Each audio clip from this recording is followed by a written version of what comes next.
El pròxim 22 de setembre, coincidint amb la Setmana Europea de la Mobilitat i la SEM 2015, València es sumarà a la Jornada Europea del Dia Sense Cotxes. I ho farà, igual que centenars de ciutats europees, alliberant per un dia la plaça de l'Ajuntament de cotxes i motocicletes i facilitant els moviments en transport públic de manera gratuïta a tota la ciutadania. L'acció, que tindrà lloc el dimarts 22 des de primera hora del matí, a més d'altres barris de la ciutat, alliberarà la plaça de l'Ajuntament, a la qual només tindran accés taxis i autobusos, a més de bicicletes, patinadors i, per descomptat, vianants.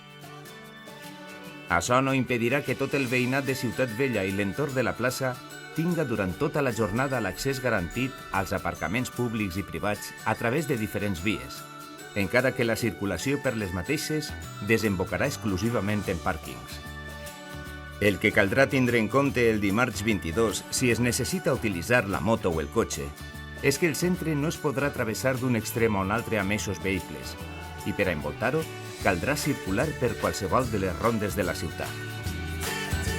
No obstant això, l'objectiu del dia sense cotxes és que tots els que no ho necessiten per eixir de la ciutat deixen el seu vehicle de motor a casa i utilitzen en els seus desplaçaments la bici, els patins o el transport públic, que durant tota la jornada, gràcies a l'esforç d'MT i Metro València, serà totalment gratuït.